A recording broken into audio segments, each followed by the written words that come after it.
पुस्तक अभिवाचनाच्या कार्यक्रमात सादर करत आहोत पद्मविभूषण प्राप्त शिवशाहीर बाबासाहेब पुरंदरे लिखित राजा शिवछत्रपती या पुस्तकाचा अभिवाचन.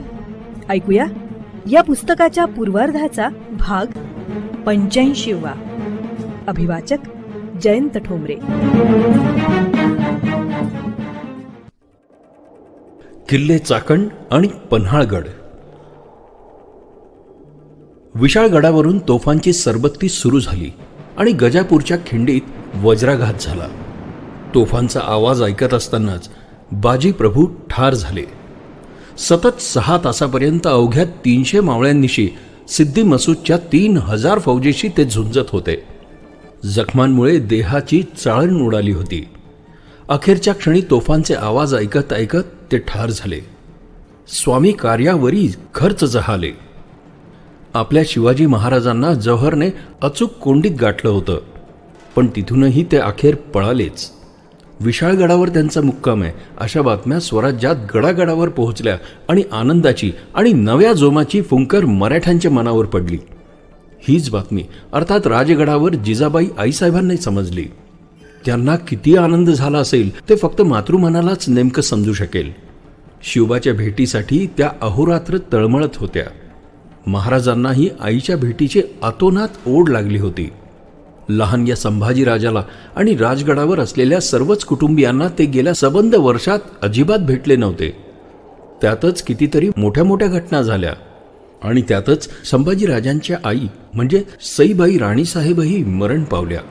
तो दिवस होता 5 सप्टेंबर 1659. आता महाराजांचे मन राजगडाकडे ओढ घेत होते. अतिशय दमलेल्या आपल्या सैन्याला विश्रांती मिळावी म्हणून विशाळगडावर काही दिवस महाराजांनी मुक्काम केला. नंतर एके दिवशी महाराज राजगडावर जाण्यास निघाले. आपल्या एकुलत्या एक पुत्रावर आणि राज्यावर संकटामागून संकटे येत होती. आईसाहेब स्वराज्याच्या रक्षणासाठी पदर बांधून अहोरात्र उभ्या तर होत्याच, पण देवदेवतांची आराधना आणि व्रतवैकल्यही करीत होत्या. वास्तविक शिवाजी राजाची आई होणं हेच केवढं मोठं अवघड व्रत होतं. महाराज राजगडावर आले. आईच्या भेटीसाठी अतिशय अधीर झालेले महाराज त्वरेने आईसाहेबास भेटावयास धावले. एक पावसाळा ओसरला होता. दुसरा पावसाळा एकदम गदगदून आला आनंदाश्रूंचा. राजगडाच्या नगरखान्यात नगारे चौघडे झडू लागले. महाराजांनी आईसाहेबांच्या पावलावर मस्तक ठेवले. आईसाहेबांनी शिवबाला आसवांनी न्हावून काढले. बरोबर 1 वर्षानंतर माय लेकरांची भेट होत होती. ही अफजलवद आणि इतर अनेक दिग्विजय करून आणि मृत्यूच्या दाढेतून सुटून शिवबा आलेला होता. तो दिवस केवळ आईसाहेबांच्या सान्निध्यात महाराजांनी घालवला. 1 वर्षाची तहानभूक दोघेही तृप्त करून घेत होते. सबंध वर्षातल्या कितीतरी घटनांच्या हकीकती आईला शिवबाने सांगितल्या. घडविलेला इतिहास प्रत्यक्ष महाराजांच्या मुखातून त्यावेळी ज्यांनी ज्यांनी ऐकला ते खरोखरच धन्य होत. त्यापैकी एखाद्याने जरी या सर्व हकीकती लिहून ठेवल्या असत्या तर काय बहार आली असती. कवींद्र परमानंद नेवासकरांनी नाही का लिहून ठेवल्या? त्यांचा शिवभारत ग्रंथ तर अमोल आहे. कदाचित कवींद्र परमानंद त्याप्रसंगी असतीलही हजर राजगडावर. यावेळी चाकणच्या किल्ल्याला शाहिस्ते खान वेढा घालून बसला होता. चाकणचा किल्ला अगदी लहान पण जबरदस्त चिवट होता. वेढा पडला तो दिवस होता 21 जून 1660 आणि आठवड्यामागून आठवडे उलटू लागले. पूर्वीच्या अनुभवांचे चटके खाल्लेले फाजल खान, रुस्तमे जमान, सादत खान वगैरे सरदार मंडळी पोळलेली बोटे फुंकीत फुंकीतच पन्हाळ्याचा वेढा चालवित होती. पण तिकडे तो शाहिस्ते खान अजूनपर्यंत महाराजास काहीही किंमत देत नव्हता. तो म्हणत होता, शिवाजी म्हणजे काय? त्याची जाताच कैद करतो, गड कोट मुलूक घेऊन फत्ते करतो. त्या बंडखोराची काय किंमत? बोटांच्या वाढलेल्या नखा एवढीच. पण महाराज पन्हाळ्यातून निसटल्याचा परिणाम शाहिस्ते खानावर थोडासा झालाच. त्याला धाक बसला. खान सतत विचार करीत होता की चाकण जिंकण्यासाठी काय करावं. 1 महिना उलटून गेला होता आणि एके दिवशी खानाच्या छावणीत एक युक्ती निघाली. तोफा बंदुकांचा इलाज मराठ्यांपुढे चालत नाही असे पाहून वेढ्यातून म्हणजे छावणीपासूनच थेट किल्ल्याच्या बुरुजापर्यंत जमिनीतून एक भुयार पोखरीत न्यावायचं आणि बुरुजाखाली सुरुंगाची दारू नेऊन भरायची. असा विलक्षण गुप्तबेत शाहिस्तेखानाच्या डेऱ्यात शिजला. लगेच गुप्तपणे कामाला सुरुवातही झाली. या बेमालूम युक्तीची कल्पना किल्ल्यातील मराठ्यांना अजिबात नव्हती. खानाचे हे गुप्त भुयार किल्ल्याच्या रोखानं पुढे पुढे सरकू लागलं. तो एवढासा लहानसा किल्ला अवघ्या 3-350 मराठ्यांनीशी जवळजवळ 21,000 मोगलांशी आणि त्याच्या प्रचंड शेकडो तोफांशी गेले 50 दिवस झुंजत होता. अजिबात डरला नव्हता. उलट महाराज पन्हाळ्यातून निसटल्यामुळे तर त्याला अधिकच उधाण आलेले होते. पाऊस धोधो पडत होता. वेढ्याचा 55वा दिवस. 14 ऑगस्ट 1660 उजाडला. किल्ल्याचा घातवार उजाडला. मोगल सैन्य आपल्या छावणीमध्ये जय्यत तयार उभे होते. चाकणचा किल्ला बेडरपणे उभा होता. असे कित्येक हल्ले किल्लेकऱ्यांनी आतापर्यंत पार उधळून लावलेले होते आणि आजचाही हल्ला उधळून लावण्याकरता ते तयार होते. शाहिस्तेखानाने सुरुंगाची भयंकर स्फोटक दारू किल्ल्याच्या बुरुजाखाली खोदलेल्या गुप्त भुयारातून नेऊन ठासण्याची व्यवस्था पार पाडली होती. सर्व गोष्टी अगदी चोख तयार झाल्या होत्या आणि खानाने हुकूम दिला की सुरुंगाला बत्ती द्या. लगेच डांबरबत्ती पेटली आणि सरसर वेगानं चेतत जाऊन सुरुंगाला भिडली. धडाळ करीत मोठा आवाज तो पूर्वेच्या कोपऱ्यातील बुरुज महाप्रचंड आवाज करीत आसमानात उधळला गेला. बुरुजावरच्या तोफा, माणसे, मोठमोठे दगड उंचच्या उंच उडाले. आवाजाने कानठळ्या बसल्या. हवेत उडालेली मराठी माणसे पाखरांसारखी मरून पडली. किल्ल्याच्या काळजावरच जखम झाली. मराठ्यांना तर हे काय झाले आणि काय होतंय हेच समजेना. आवाज, धूर आणि किल्ल्याला पडलेले खिंडार पाहून ते सुन्न आणि बधीर झाले. हे काय झाले, कसे झाले? किल्ल्याला खिंडार पडताच हल्ल्यासाठी तयार असलेली मोगल फौज एकदम किल्ल्यावर चालून आली.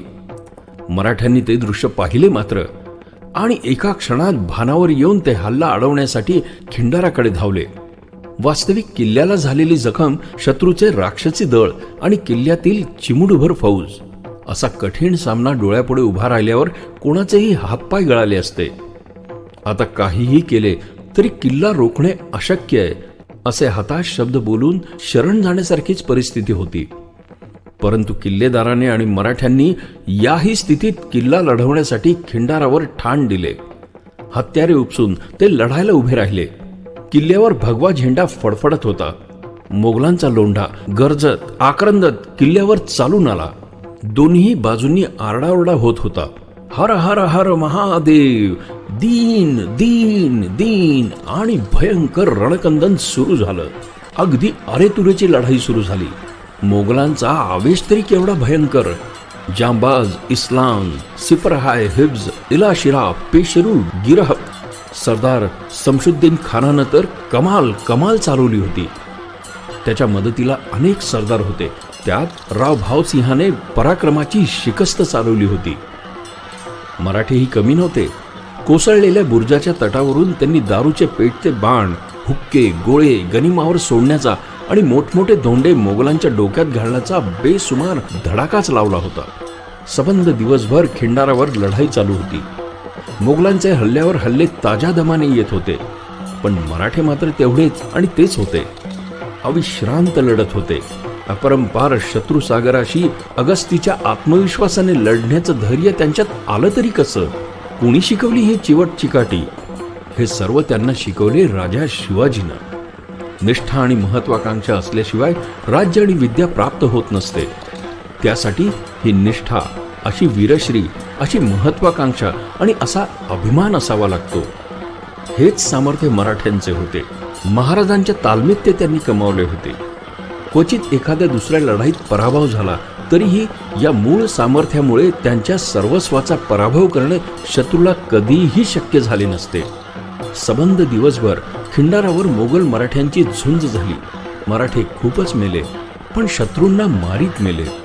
मोगलांचे एकूण 268 लोक ठार आणि 600 लोक जखमी झाले. रात्र झाली, काहीही दिसेनासे झाले. तरीही मराठे खिंडारावर उभेच होते. मोगलांनीही कायमचा पाय मागे न घेता जवळच ठाण मांडले. सबंध रात्र अशीच गेली. दुसरा दिवस उजाडला. 15 ऑगस्ट 1660. मराठ्यांचे लोक फार कमी पडले होते. मोगलांच्या पुढे वास्तविक तासभरही टिकाव धरण्याचे सामर्थ्य नसतानाही त्यांनी इतकी झुंज दिली, ही गोष्ट आश्चर्याची होती. शाहिस्तेखानाला महाराजांच्या मराठ्यांची ओळख पुरेपूर झाली ती चाकणच्या वेढ्यातच. मोगली फौजेने खिंडारावर एकवटून हल्ला चढविला. मराठ्यांनी हा हल्ला माघारी रेटायचा जीव पणाला लावून शर्थीचा प्रयत्न केला, परंतु मोगलांचा जोर इतका भयंकर होता की मराठे कटून मेले, असंख्य जखमी झाले. मोगल किल्ल्यात घुसले. मराठ्यांनी तरीही मागे सरकत सरकत बाले किल्ल्यातून झुंज मांडली. पण आता कठीण वेळ आली. सैन्यबळ आटले होते. बाहेरून मात्र हजारोच्या झुंडीच्या झुंडी खिंडारातून आत घुसत होत्या.